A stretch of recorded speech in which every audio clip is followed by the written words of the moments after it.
संविधान बदलण्याला सोपं काम ना. त्यामुळे संविधान बदलायच्या चर्चा खूप. संविधान बदलणार अशा पद्धतीचा अफवा अत्यंत चुकीची आहे. त्यामुळे आपल्याला हेच सांगण्यासाठी मी आलेलो आहोत. बाबासाहेब आंबेडकरांचं फार मोठं योगदान आहे. महार परिषदेनंतर दलित परिषद आणि बाबासाहेब आंबेडकर सुरुवातीपासूनच दलित मराठा दलित सवर्ण यांना जोडण्याची भूमिका मांडत होती. जाती व्यवस्था संपूर्णात आदिवासी भूमिका मांडत होती.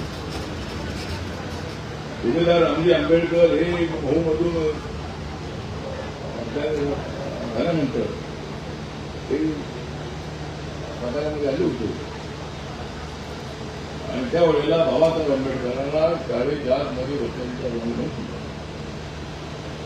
राज समान पद्धतच पोळा समाजामध्ये माणसं जवळ काय काही ठिकाणी दलितांवरती अत्याचार होत नाही. पण दलितांना पाठिंबा देणारे मराठा ब्राह्मण ओबीसी अनेक जातीचे धर्माचे लोक सोबत आहेत. त्यामुळं आपली बाबासाहेबांची चळवळ जी आहे ही चळवळ अत्यंत व्यापक अशी चळवळ आहे.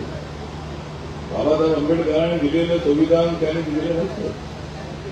बाबासाहेब आंबेडकर या देशाच्या संविधानाचे नसते.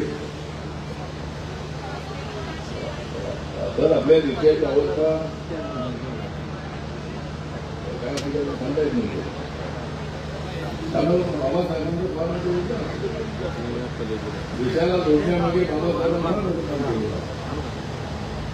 संविधान लिहून बाबासाहेबांनी सगळ्या जातीच्या धर्माच्या लोकांना जोडलेलं. समाजामध्ये फूट पडण्याचा प्रयत्न काही करत नसतात. धर्माधर्मामध्ये जाती जातीमध्ये वाद होण्याचा प्रयत्न करत असतात. पण मी ज्या सरकारमध्ये आहे त्या सरकारला हा वाद नसतात. ज्या सरकारमध्ये मी आहे सत्तेमध्ये शासन करण्याचा मार्ग आपण एक बाबासाहेब स्वप्न होतं. आणि बाबासाहेब आंबेडकर सुद्धा पंडित जवाहरलाल नेहरूच्या मंत्रिमंडळामध्ये होते.